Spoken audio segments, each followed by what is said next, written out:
Wearing a wedding gown to stand in for my sister, I never expected the man at the end of the aisle to look at me as if he had been waiting his entire life for this moment. For me. 3 days before the wedding, my sister vanished without a trace. No message, no clue.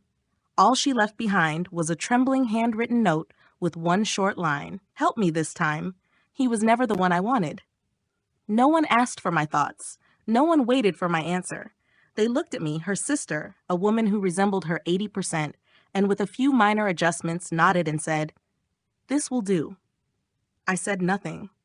I was used to being the backup plan, always standing behind her in family portraits, fading into the background at parties, silently enduring the comparisons. I was the one who should be grateful just to be noticed, just to be picked, even if by default.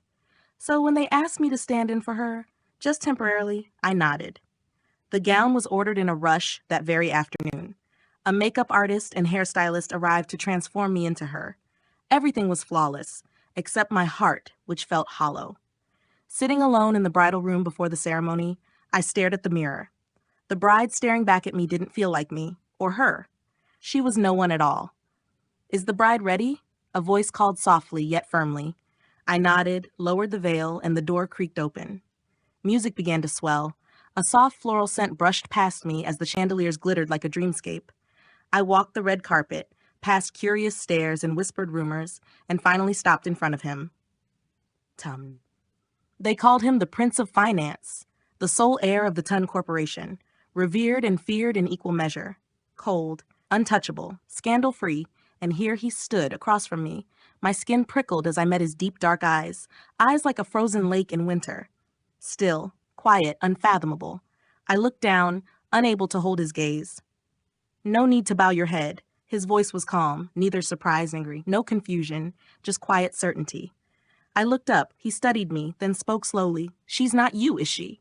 I didn't answer. My fingers curled tighter around the bouquet, but he wasn't upset. He repeated, "She's not you? Good."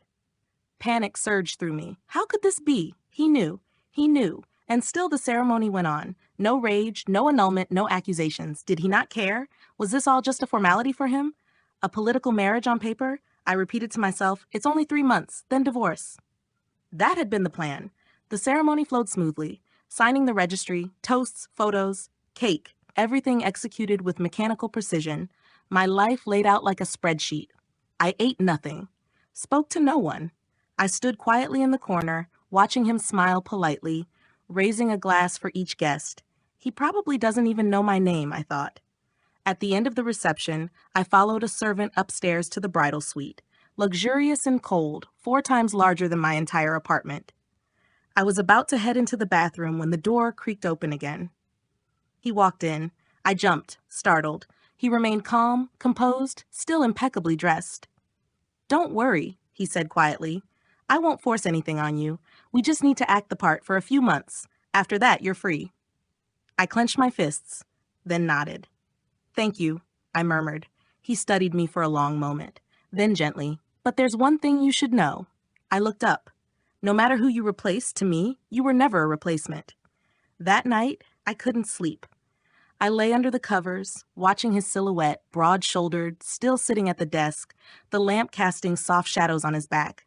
Why didn't he question me? Why wasn't he angry? Why those gentle eyes? I had never been looked at like that before. At 3 a.m., I opened my phone and typed one line into my notes app. "I married in my sister's place, but the man I married never wanted her to begin with." When dawn broke, he was still there, coat draped over the chair, head slightly bowed, fountain pen in hand, like a still life painting with him at the center. I was about to pretend to sleep again when I heard his voice. "You're still awake?" I froze. Then he added, "You called me M. Not her, not my wife, just M." A word so small, yet enough to make my chest tighten. I sat up, clutching the blanket to my chest. "I just woke up." He nodded, stood, and took a step forward. I instinctively shrank back. He frowned. "I'm not going to do anything." I blushed, flustered. I had never shared a room with a man before, especially not a husband on paper. Then he held out his hand. I hesitated, then reached out. His hand was warm, surprisingly warm. He led me through the quiet hallways and opened the door to another room. A smaller one, cozy, soft creams and warm browns. lavender in a vase by the window, plush bedding, calm light. "This is your room," he said. "From now on, you sleep here. I won't force us to share a room. I won't pressure you into anything." I stared at him. "It's like you knew I'd arrive," I whispered. He met my gaze. "Don't you want to ask who I think you are?" I bit my lip. "Because I already know. You're not your sister." Silence. Then I asked, barely audible, "So you're not angry about being deceived?" He chuckled faintly, the corner of his mouth lifting. "Do you think I should be? That I'd throw you out? That I only wanted to marry her?" I had no answer. He walked over, pressed the lamp switch, then turned away. "You can sleep peacefully here. Starting tomorrow, the staff will arrange your schedule. If you need anything, talk to them, or me." I hesitated. Tundich thumb. He turned slightly. "You didn't have to." But he cut in, holding my gaze. There was sadness in his eyes. Quiet acceptance, as if he'd heard those words before. "Because I'm just a replacement?" I asked. He stepped closer, so close I could see the flutter of his lashes. His voice, low and firm. "Listen to me. To me, Toduit is not a replacement. You are the one and only." My heart thudded wildly.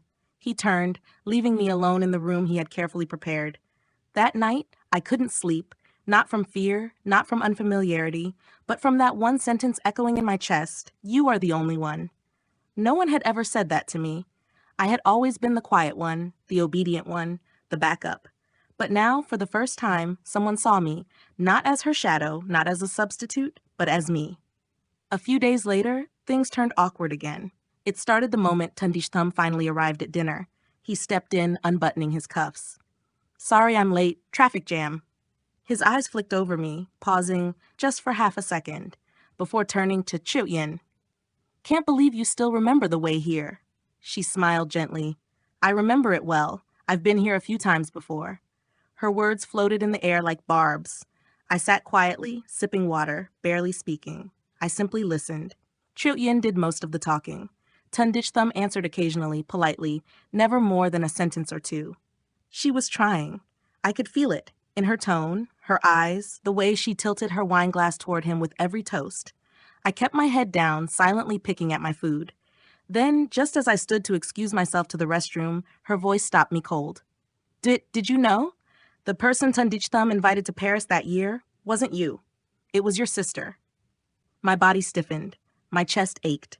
She smiled, almost sweetly. "I mean, no offense. It's just funny how fate works. In the end, you're the one who married him." I said nothing. Just turned and walked away, hand pressed against my heart, but I heard them behind me.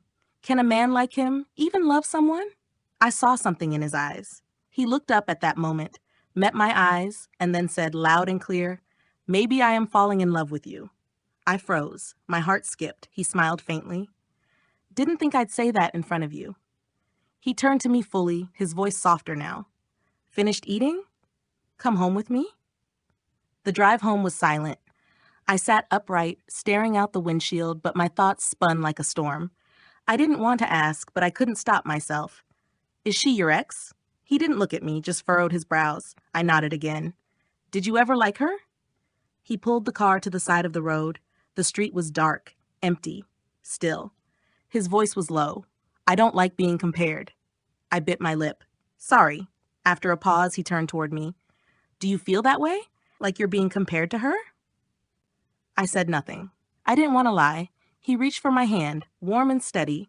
His gaze never wavered. "From the start, no one else has ever held that place in my heart. If I had wanted someone else, do you think you'd be sitting here right now?"